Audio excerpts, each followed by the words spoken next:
बिस्मिल्लाहिर्रहमानिर्रहीम। सर एक की कॉन्सेप्ट है बहुत छोटा सा, लेकिन एक बड़ा की कॉन्सेप्ट है, वो है with respect to change of rate of tax. से मिसाल के तौर पर सर मैं 2001 में एक इनकम बुक करता हूँ अपने पास से, मिसाल के तौर पर रेंट रिसीवेबल, ठीक है, 1 लाख रुपए की, ठीक है, और रेंट इनकम क्रेडिट 1 लाख रुपए से। अब सर मैं FBR के पास जाता हूँ, मैं कहता हूँ यार इस पर टैक्स काट दो। FBR कहता है इस पर टैक्स कैसे काट लें, ये तो अभी रिसीवेबल स्टेज के ऊपर है, आपको कैश में तो कलेक्ट हुआ नहीं है। जब कैश में कलेक्ट हो जाएगा तब आना, तब मैं टैक्स काटूंगा इसके ऊपर, ठीक है जी।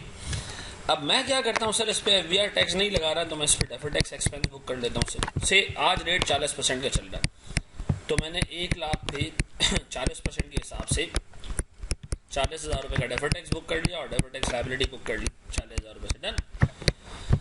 अब सर मैं इस एंटिसिपेशन में हूँ कि जब मुझे रिसीव होगी तो मैं 40,000 रुपये का टैक्स पे करूँगा। अब हुआ ये सर, गौर से देखिएगा, जब 2002 आया तो मुझे पता चला कि जी टैक्स रेट चेंज हो चुका है, और ये जो रेंट है ये 2002 में भी नहीं मिलेगा, 2003 में जाके मिलेगा। तो जब 2002 में टैक्स रेट चेंज हो चुका है, वो टैक्स रेट से 30% हो चुका है, तो अब मुझे ये बात पता है कि सर जब भी इनकम कैश में रिसीव होगी मैं 40% पे थोड़ी टैक्स पे करूँगा। तो मुझे क्या करना पड़ेगा सर, अपने डेफर्ड टैक्स लायबिलिटी के बैलेंस को जो कि मैंने बुक किया एंटिसिपेशन में कि जब एक्चुअल टैक्स बर्डन आएगा तो मैं इसको यूटिलाइज करूंगा, रिवर्स करूंगा।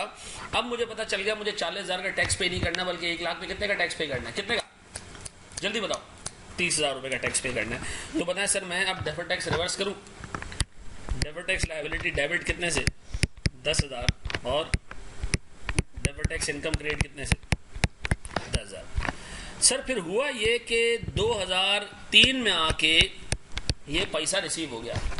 जब रिसीव हो गया तो मैंने एंट्री पास की, कैश डेबिट कितने से, 1 लाख से, और सर मेरे पास रेंट रिसीवेबल 1 लाख से। फिर डेफर्ड टैक्स लायबिलिटी को रिवर्स कर लें, करंट टैक्स एक्सपेंस में बुक कर दूं कितने से, 30% का टैक्स रेट चल रहा है। अब बताएं मैं डेफर्ड टैक्स लायबिलिटी को रिवर्स करूं कितने से, सर चूंकि हमने इसको एडजस्ट कर दिया था 30,000 से, तो मैं इसको रिवर्स कर दूं। अब सर एक चीज जो नोट करने वाली है ना, जो एक इंपॉर्टेंट चीज है, आप देखिए रेट किस साल में चेंज हुआ, 2003 में, 2002 में। सर रेट चेंज हुआ 2002 में। आपने 2002 में किया क्या, सिर्फ अपने ओपनिंग डेफर्ड टैक्स लायबिलिटी को ट्रिम डाउन कर दिया, रिड्यूस कर दिया, ठीक है जी। तो ये याद रखना सर स्टेप्स, जिस साल रेट चेंज होगा you have to adjust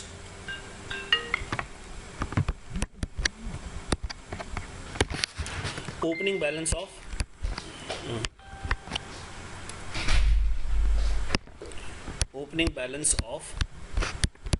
deferred tax asset और deferred tax liability या deferred tax asset, ठीक है जी।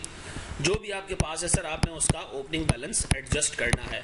अब देखिए सर जब हम 2002 में प्रवेश करके गए, अंदर घुसे 2002 में, तब जाके हमें पता चला कि रेट 40 नहीं है 30 है। तो हमने सर जो डेफर्ड टैक्स लायबिलिटी बुक की हुई थी उसको आगे पहले एडजस्ट किया, और सर जब इवेंचुअली जो है वो हमने टैक्स बर्डन आया तो देखिए वो भी 30% पे आया, तो हमने अपना डेफर्ड टैक्स रिवर्स कर दिया। अब अगर मैं टैक्स रिकॉन बनाने जाऊँ सर, तो मुझे बताएं सर मेरे पास tax on accounting profit, sir 2001 में मेरे पास अकाउंटिंग प्रॉफिट है कितने का, 1 लाख रुपए का। तो उस पर सर मेरा टैक्स 2001 में 40% का रेट था, तो 40,000 बनता है। सर 2002 और 2003 में मेरे पास कोई अकाउंटिंग इनकम नहीं है, आप देखें तो कोई अकाउंटिंग इनकम नहीं है, तो मेरे पास sir tax on accounting profit भी 0 है। करंट टैक्स एक्सपेंस मेरे पास 2001 में भी नहीं है, 2 में भी नहीं है। डेफर्ड टैक्स एक्सपेंस मेरे पास है सर 2001 में कितने का, 2001 में डेफर्ड टैक्स एक्सपेंस सर मेरे पास 40,000 रुपये का। क्या ये रिकन्सिलेशन टाई? Yes sir. लेकिन अगर मैं 2002 में जाता हूं, जिस साल रेट चेंज हुआ उस साल आपका रिकॉन हिट होगा, क्योंकि आपकी 10,000 रुपए की डेफर्ड टैक्स इनकम आ गई है सर। अगर आप चेक करो तो ये इनकम आई है सर 2002 में, तो आपका रिकॉन आउट हो गया। अब रिकॉन आउट हो गया कैसे सर, ऊपर 0 है, नीचे 10,000 रुपए का जो है वो इनकम आ रहा है, तो सर मुझे एक एडजस्टमेंट करना पड़ेगी रेट चेंज की। मैं कहूंगा भाई रेट चेंज होने की वजह से इस साल मुझे इनकम हुई है टैक्स इनकम 10,000 रुपए की, तो मुझे ऊपर आके इस चीज को यहाँ एडजस्ट करना पड़ेगा।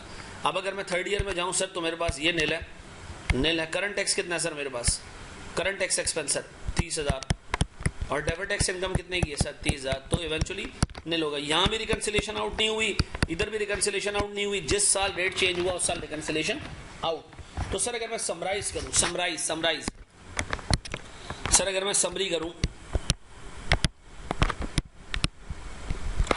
सर जब रेट चेंज होगा जिस साल भी रेट चेंज होगा, in the year of rate change, ठीक है ना, adjust opening deferred tax asset and deferred tax liability, ठीक है जी। एक काम आपने कर लिया, फिर adjust tax recon of that, ठीक है जी, कर लोगे manage. Thank you very much.